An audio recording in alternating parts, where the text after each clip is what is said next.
नमस्कार दोस्तों, स्वागत है आपका अपने YouTube चैनल एकलव्य ई पाठशाला में। दोस्तों, आज का यह वीडियो उन सभी परीक्षार्थियों के लिए है जो आगामी शिक्षण सत्र में विश्वविद्यालय और महाविद्यालय की परीक्षा में शामिल होने जा रहे हैं, चाहे वो परीक्षार्थी रेगुलर हो या प्राइवेट।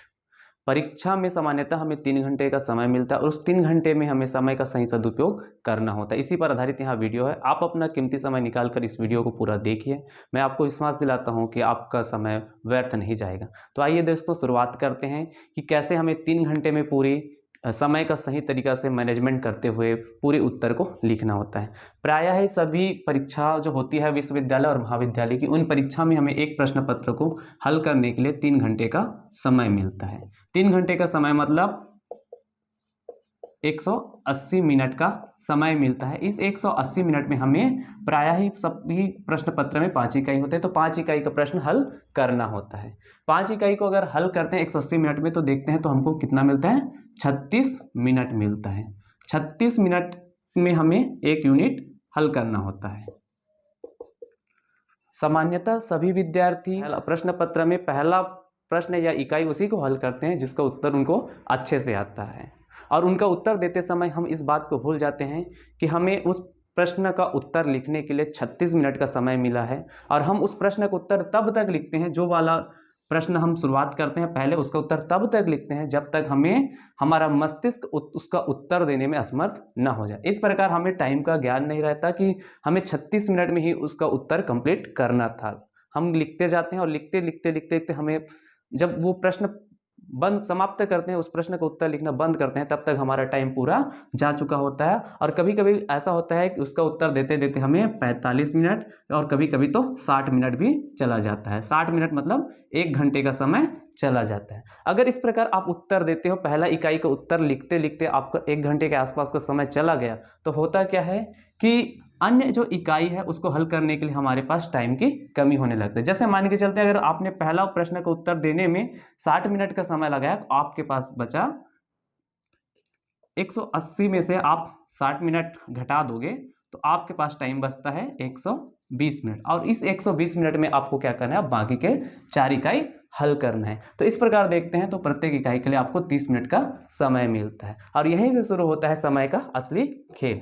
जिस प्रकार समय की कमी होता जाता है, अब अगला इकाई हल करना है। इकाई यानी कि अगला इकाई के रूप में जब हम प्रश्न हल करते हैं, दूसरा तीसरा चौथा कोई भी हो सकता है, जब दूसरा प्रश्न हल करते हैं तो उस समय हमारे पास टाइम की कमी होता है। यहाँ पर हमारे मस्तिष्क में दबाव बढ़ना प्रारंभ हो जाता है, और इसी दबाव के चलते क्या होता है कि हम प्रश्नों का उत्तर लिखने में हड़बड़ी करते हैं, और जल्दबाजी के चक्कर में जो उत्तर हमें आता है, अच्छे से लिख सकते थे, उसका उत्तर भी हम त्रुटिपूर्ण लिखते हैं। यहाँ पर हमारी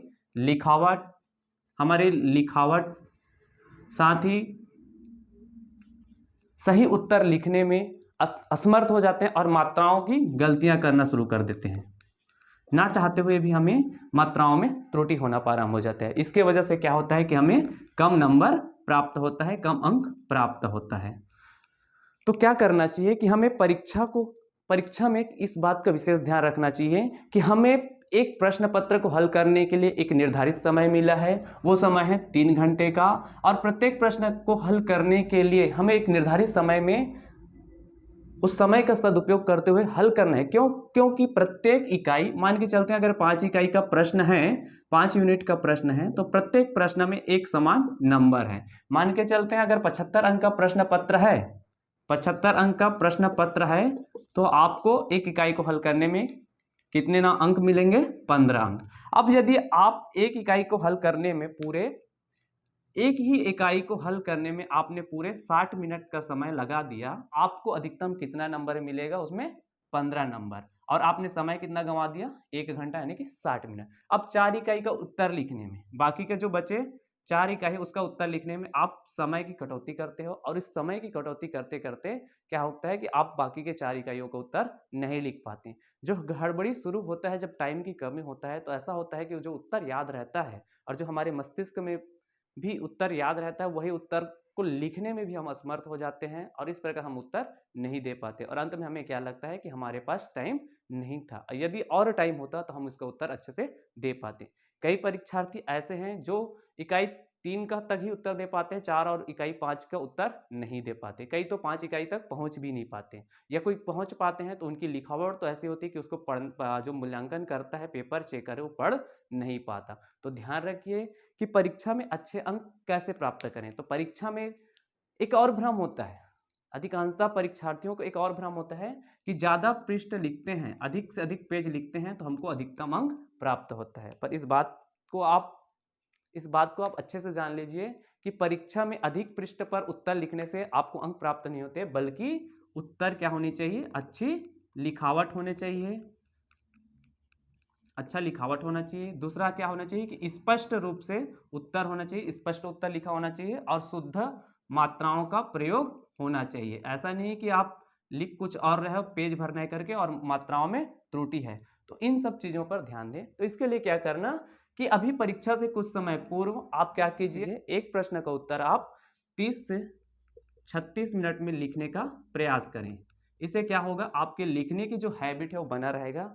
अभी क्या हुआ है कि कोरोना महामारी की वजह से हमारी अधिकांश परीक्षाएं पिछले 1-2 शिक्षण सत्र की ऑनलाइन या तो ब्लाइंडेड मोड में हुई। इस वजह से अधिकांश परीक्षार्थी उत्तर लिखने में अपने आप को असमर्थ महसूस कर रहे हैं। अभी हाल ही में कॉलेजों में त्रैमासिक परीक्षा हुआ, और मैंने जब विद्यार्थियों से बात किया तो मुझे ज्ञात हुआ कि उनके पास समय का कमी था। मैंने पूछा कि अभी आपकी परीक्षाएं कितनी थी, 2 प्रश्नों का परीक्षा था, और उसके लिए उनको टाइम मिला था 90 मिनट का। तो परीक्षार्थी 90 मिनट में भी 2 इकाई यानी कि 2 प्रश्नों को हल नहीं कर पाए थे। अगर देखा जाए तो उनको 45 मिनट का समय मिला था, वो इन 45 मिनट में भी एक प्रश्न को हल करना था, और इस प्रकार 90 मिनट में 2 प्रश्न हल करना था। तो मैंने कम से कम 100 परीक्षार्थियों से इनके बारे में बात किया और उनकी पेपर को देखा। तो क्या हुआ कि जो 100 परीक्षार्थी हैं वो एक ही यूनिट का ही उत्तर दे पाए थे, और दूसरा यूनिट में मुश्किल से पहुंच पाए थे। पूछा तो क्या बोलते हैं कि टाइम की कमी थी। तो मैंने बोला आपको कितना टाइम मिल रहा है, तो बोले कि 90 मिनट, 1.25 से 1.5 घंटे का टाइम मिला था, 1.5 घंटे में 2 यूनिट हल करना था। फिर भी वो बोले कि एक ही यूनिट हल करने में हमारा 1 से 1.25 घंटे का टाइम चला गया। तो इस आधार पे आप समझ सकते हैं कि 3 घंटे की परीक्षा में हमको 5 यूनिट का उत्तर लिखना है, और हम 1 यूनिट का उत्तर लिखने में अगर 1.25 घंटे लगा रहे हैं, 1 से 1.25 घंटे लगा रहे हैं, तो हमारे पास टाइम की कमी होगी, और टाइम की कमी होने से हमारी उत्तर जो सही उत्तर लिखने में हम मतलब सही उत्तर लिखने में असमर्थ होंगे, और हमारी लिखावट, हमारी जो हैंड राइटिंग है वो बिगड़ेगी। इस वजह से हमारे नंबर कम आएगा। यदि यह वीडियो आपके लिए हेल्पफुल रहा हो तो आप अपने साथी समूहों में इस वीडियो को सदस्यों के पास भेजने का प्रयास करें, जिससे उनको उनकी परीक्षा में सहायता हो सके। आपने इस वीडियो को ध्यानपूर्वक देखा, इसके लिए धन्यवाद।